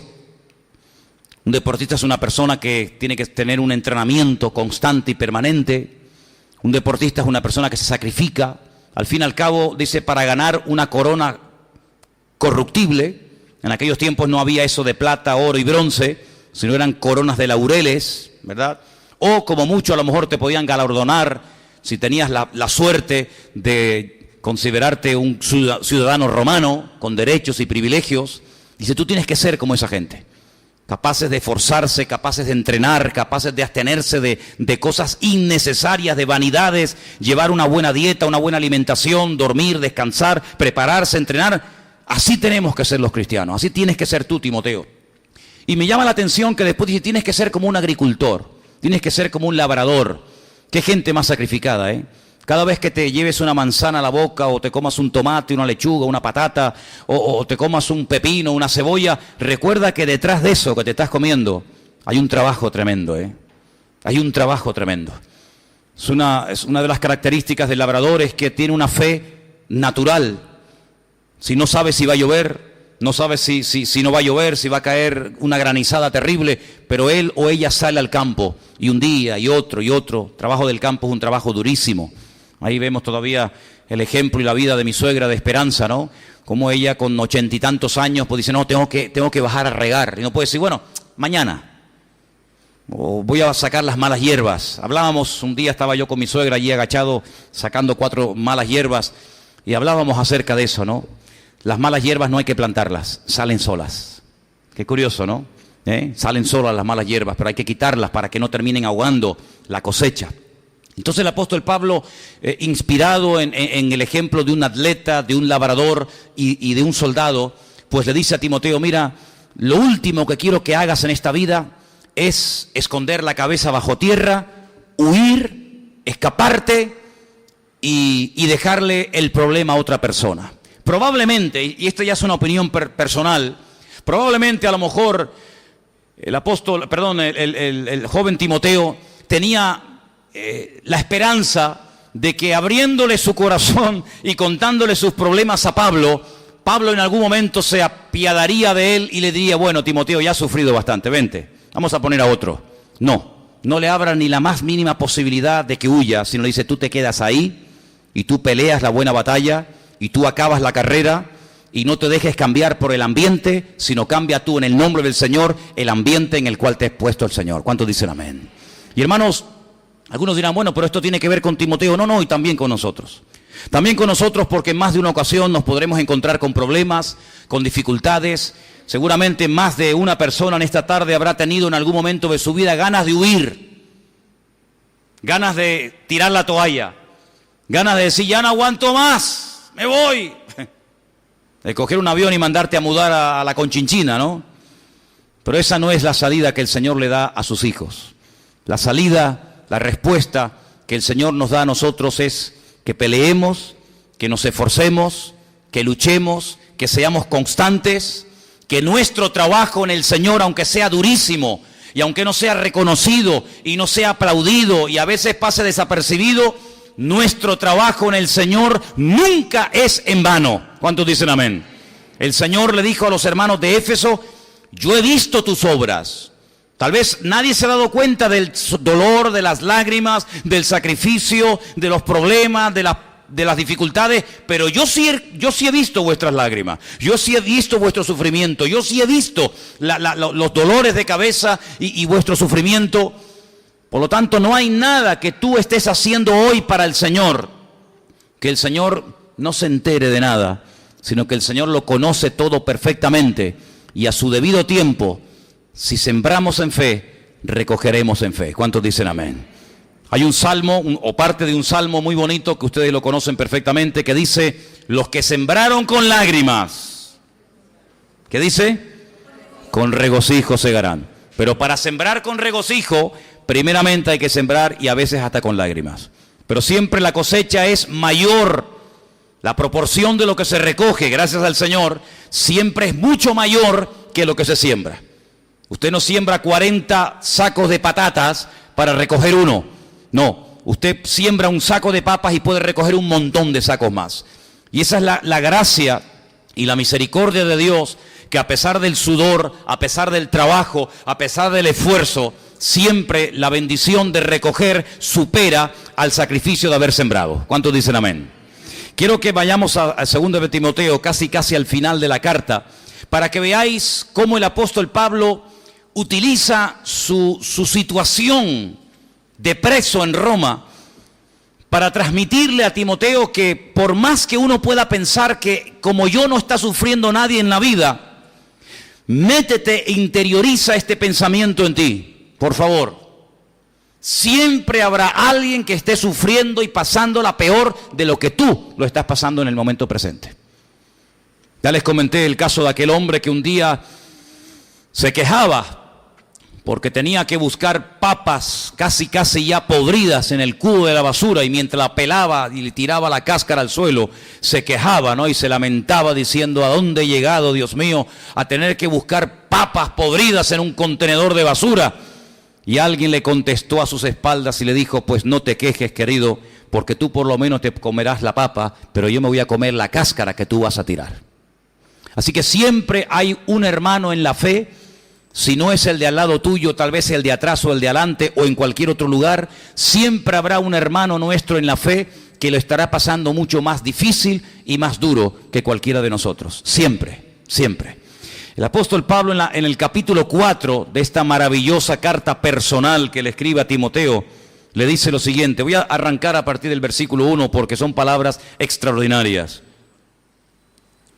Y le dice: te encarezco delante de Dios y del Señor Jesucristo, que juzgará a los vivos y a los muertos en su manifestación y en su reino, que prediques la palabra. Le podía haber dicho: no, ni se te ocurra seguir predicando, porque mira, yo por predicar la palabra, ¿cómo voy a terminar mis días? Decapitado en Roma. Ya a estas alturas de la vida del apóstol Pablo y de la trayectoria de la iglesia, ya habían muerto miles de hermanos nuestros como mártires, quemados, crucificados, devorados por las fieras del circo romano. Podía haberle dicho: no prediques tanto, sé más diplomático, no seas tan directo cuando compartas, ten cuidado, hay momentos que mejor callarte y pasar desapercibido. Nada que ver, nada que ver. Pablo tenía una obsesión en su vida. Nada ni nadie me va a detener. Nada ni nadie me va a tapar la boca. Ni a mí, ni a los que se han criado conmigo. Y le dice a Timoteo: tú predica la palabra, insta a tiempo y fuera de tiempo, redarguye, reprende, exhorta con toda paciencia y doctrina. Si no lo anima a aflojar, lo anima a avanzar y a seguir adelante, porque vendrán tiempos cuando no sufrirán la sana doctrina. Y hermano, dicho sea de paso, esos tiempos ya han llegado. Las barbaridades que se están oyendo, no solamente a título personal, cuando hablas con mucha gente, y nos ha pasado en estas vacaciones que hemos tenido recientemente, sino también a veces hasta desde los mismos púlpitos se dicen cada cosa que yo digo: pero ¿cómo no le da vergüenza a este hombre enseñar semejante barbaridad? Creyentes hoy en día que han estado toda la vida congregándose, que ya están enseñando abiertamente por internet y cuando tienen oportunidad de hacerlo, que ya todo se ha cumplido, que ya el Apocalipsis se ha cumplido, que ya no tenemos que esperar nada del Apocalipsis, porque eso ya pasó a la historia. Incluso algunos se están atreviendo a enseñar que ya ni el Señor ni va a venir, que ni hay que esperarle. ¿Qué razón tenía el apóstol Pablo cuando dijo: sabes, Timoteo, vendrá un tiempo en la historia en el que la sana doctrina será muy difícil conseguirla? Será muy difícil encontrar un lugar sano donde la palabra no haya sido adulterada, donde a la palabra no le hayan quitado ni le hayan añadido nada. Pero a pesar de eso, tú predica la palabra. Dice: porque tendrán comezón, tendrán ganas de oír, pero dice aquí: se amontonarán maestros conforme a sus propias concupiscencias. Cada uno lo hace por distintos motivos. Apartarán de la verdad el oído y se volverán a las fábulas. Es increíble ver cómo la gente presta más atención a veces a cosas que oyen de un desconocido en cualquier página web de internet, y hacen más caso y le dan más credibilidad a personas que enseñan auténticas barbaridades, pero suenan como algo nuevo, como algo novedoso, en vez de ceñirse a la Escritura, que es lo que toda la vida hemos dicho siempre los creyentes, ¿no? Apartarán de la verdad el oído de muchos. Dice: pero tú, como diciendo, esto es lo que va a pasar, pero tú, atento, sé sobrio. Sí, serio, compórtate, soporta aflicciones, haz obra de evangelista, cumple con tu ministerio. El panorama no va a ser fácil, el viento no va a soplar a favor, pero a ti no te importa eso. Tú sigue adelante, tú predica, tú enseña, tú exhorta. Y dice aquí: porque yo ya estoy para ser sacrificado y el tiempo de mi partida está cercano. Él se compara a esos sacrificios de aquellos animales, ¿verdad?, que se llevaban al templo de Jerusalén, donde allí los degollaban y los sacrificaban. Pablo se compara a ellos. Dice: yo voy a ser sacrificado, me van a cortar la cabeza, me van a degollar. igual que a cualquier cordero o vaca o buey del templo de Jerusalén. Pero hay una buena noticia. Dice, yo he peleado la buena batalla. He acabado la carrera y yo he guardado la fe. Aquí hay tres cosas de las cuales podríamos hablar horas. Pero realmente son tres declaraciones tremendas, ¿sabes? Yo he peleado, hay gente que ha peleado, pero en esa batalla perdieron la fe. He conocido gente que ha peleado, ha peleado la batalla del Señor, han servido al Señor, han estado en primera línea sirviendo al Señor, pero perdieron la paz, perdieron el gozo, perdieron la fe, perdieron la ilusión de servir al Señor. El apóstol Pablo dice, no, yo he peleado, y mira que peleó, y aquí hay listas enteras de todo lo que le hicieron y todo lo que padeció. Y dice, bueno, y después, ¿qué pasó? Dice aquí, he guardado la fe. No me la han podido quitar. Me han quitado la piel de la espalda a tiras. Me han tratado de tapar la boca de todas las maneras. Me han apedreado, me han azotado, me han escupido, me han metido en una mazmorra. Han hecho conmigo perrerías. Me han quitado libertad en el sentido de poder salir por el mundo y predicar, pero hay algo que no me han podido quitar ni me quitarán jamás, y es la fe en mi Señor Jesucristo. Aleluya. Por lo demás, y ahora viene la promesa, ¿no? La recompensa. Me está guardada la corona de justicia, la cual me dará el Señor, el juez justo, en aquel día, y no solo a mí, sino también a todos los que aman su venida. Procura venir pronto a verme, le dice Pablo a Timoteo. Demas me ha desamparado amando este mundo, se ha ido a Tesalónica, Crescente se fue a Galacia, Tito a Dalmacia, solo Lucas está conmigo. Toma a Marcos y tráele conmigo porque me es útil en el ministerio. A Tíquico lo envié a Éfeso, donde está Timoteo, lo manda seguramente, vete a Éfeso, quédate allí para que Timoteo pueda venir a verme. Y le dice, cuando vengas, le dice, fíjate qué interesante, un hombre que está a punto de morir. Dicen que cuando en Estados Unidos van a matar a una persona, dice, ¿cuál es tu último deseo? Y muchos, bueno, me quiero tomar una botella de buen vino, o quiero comerme tal cosa, o quiero... Y dice que el último deseo a un condenado a muerte, dice que siempre se lo conceden. Un hombre que está condenado a muerte dice, yo sé que mi partida está próxima, me van a matar de un momento a otro, pero mira lo que le pide a Timoteo en esta carta. Trae cuando vengas el capote, el manto, que dejé en Troas, en la casa de Carpo. Qué memoria tenía este hombre, Con la edad que tenía y aún se acordaba dónde había dejado las cosas. Yo le pido al Señor que me dé la memoria de Pablo, porque yo a veces no sé ni dónde dejé el coche. Y este sabe dónde dejó el capote, en la casa de quién, dónde vives. Una mente increíble, Tenía una cabeza pero bien amuebladita, hasta el último tiempo, No estaba ahí asustado, ¡ay que me matan! ¡Ay que se... Sino, mira el capote, la ropa la dejé en la casa de fulano, tráela cuando vengas. Increíble, pero fíjate lo que pide. Libros. ¿Lo veis ahí o no? Versículo 13. Libros. Tráeme los libros. Dicen mayormente los pergaminos. Pero que te van a matar. Que te quedan 3 días de vida. ¿Para qué quieres libros? Para seguir estudiando. Y para seguir profundizando en mi conocimiento del Señor. Un condenado a muerte pide libros, pide pergaminos para seguir profundizando en la Escritura. Y algunos que tienen toda la vida por delante no cogen un libro ni por el forro. Qué tremendo, ¿no? Qué tremendo, qué ejemplo este hombre. Tráeme libros, Timoteo, tráeme libros. Aquí la gente se pone a hablar tontería, pero yo quiero seguir leyendo y leyendo y leyendo y empapándome y memorizando qué ejemplo, ¿no? Ahora dice que Alejandro, uno que viajó con él, que era un calderero, me ha causado muchos males, el Señor le pague conforme a sus obras, a sus hechos. No tiene remordimiento, no, como yo te coja ya verás, sino no tiene ese espíritu de venganza, sino dice, el Señor se va a encargar de todo, tranquilo. Guárdate tú también de él, en gran manera se ha opuesto a mis palabras. Y ahora dice algo, no en plan de reproche, sino a modo de información. En mi primera defensa, mi primer juicio, ninguno estuvo a mi lado. Todos me desampararon, no les sea tomado en cuenta. Pero ahora viene una palabra tremenda, y concluyo con el 17 y el 18. Pero el Señor, fíjate todo lo que viene contando, este se fue por un lado, el otro se fue por el otro, este pasó de él, no estuvo en el juicio, el otro abandonaron, el otro le creó problemas, el otro no sé qué. Pero el Señor, el que tiene que estar, estuvo a mi lado y me dio fuerzas para que por mí fuese cumplida la predicación y para que todos los gentiles oyesen. Así fui librado de la boca del león. ¿Cuántos dicen amén? Tremendo, ¿A qué te agarras tú en momento de desesperación de la vida? ¿A qué te agarras? ¿A quién invocas? Dice la Biblia que en medio de la tormenta, cuando Jonás iba en aquel barco, todo el mundo invocaba a su Dios. Cuando vienen los problemas de la vida, la gente se agarra a esto, se agarra a lo otro. El apóstol Pablo dice, el Señor es el que me ha librado. Dice, no solamente me ha librado, sino que me librará de toda obra mala y me preservará para su reino celestial. Y muere diciendo, a Él sea la gloria por los siglos de los siglos. Amén.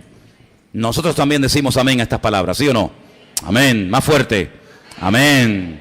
En otras palabras, hermanos, el ejemplo de Timoteo, lo que el apóstol Pablo le pide a Timoteo, el Señor te lo pide a ti y a mí. Esfuérzate, pero no en tu reino, no en tus cosas personales y particulares. Esfuérzate por el reino del Señor. Esfuérzate en la gracia del Señor Jesucristo. Que viene el cansancio, dice la Biblia, venid a mí, los trabajados y cargados, que yo les haré descansar. ¿Cómo sabe Él que a veces uno se cansa, ¿Cómo sabe Él que a veces estamos dispuestos a tirar la toalla y decir ya no aguanto más? Pero el Señor dice, cuando te llegue esa tentación, cuando estés pasando por esa situación, venid a mí, los trabajados y cargados, que yo os haré descansar. El Señor ha prometido estar con nosotros siempre, cada día de la semana, cada minuto del día. Siempre Él está a nuestro lado. No nos olvidemos nunca de esto. La papeleta que le tocaba resolver a Timoteo en Éfeso era terrible. Permítame la expresión, le tocó bailar con la más fea. Una iglesia así, muy bonita, muy grande, todo lo que tú quieras, pero conflictiva, problemática, con problemas internos, con persecuciones, con historias. Como dijo Pablo, hasta dentro de ustedes se van a estar matando los unos contra los otros. Pero en ese lugar es donde el Señor lo puso y en ese lugar es donde Él tenía que dar la cara y el do de pecho. Y el Señor nos pondrá en situaciones donde nos vamos a sentir cómodos, te lo digo de antemano. El Señor te va a poner en momentos puntuales de tu vida cristiana, me refiero, en situaciones donde te gozas y estás contento y todo va bien, pero el Señor también en momentos puntuales te pondrá en situaciones en las que a tu carne tal vez no le guste estar.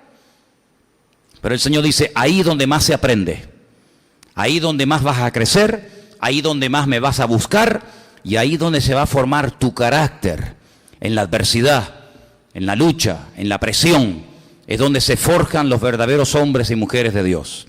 Los cobardes, dice el libro de Apocalipsis, que no entrarán en el reino de los cielos. Los cobardes son los que cuando ven un problema dan la espalda y huyen, pensando que huyendo se soluciona el problema, y es todo lo contrario.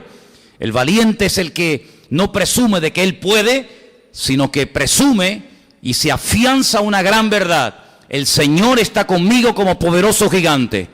Nadie me podrá hacer frente en todos los días de mi vida. En esa situación aparentemente difícil en la que tal vez alguno de ustedes se pueda encontrar, el Señor ha permitido que estés. No es casualidad, no es un error que esa prueba que tú estás atravesando, ay, era para aquella y resulta que me equivoqué y te la mandé a ti, disculpa, vamos a invertir el orden. No, el Señor todo lo tiene bajo control. Él sabe perfectamente lo que nos conviene y lo que no nos conviene. Pero sobre todas las cosas, quédate con esta palabra. Nunca huyas de un problema. Acércate al Señor, desahógate con el Señor y el Señor hará. ¿Cuántos dicen amén? Vamos a orar. Cierra tus ojos en esta tarde, por favor, ahí donde estás. Y vamos a pedirle al Señor que podamos pelear la buena batalla, que acabemos la carrera y que guardemos la fe. Y que nada ni nadie logre arrebatar de nuestra vida el propósito de Dios. Cumple con tu propósito, cumple con el ministerio del Señor en ti. Vendrán luchas, vendrán dificultades, pero todo eso es para formarte, para curtirte como soldado, como atleta y como trabajador en el reino de Dios. Te damos gracias, Señor, porque tu palabra siempre anima, tu palabra siempre toca, siempre ministra, siempre habla. En esta tarde, Señor, queremos venir con gratitud a tu mesa de tu presencia. Bendice nuestras vidas, trae un renuevo espiritual, trae fuerzas físicas y espirituales al que las necesita.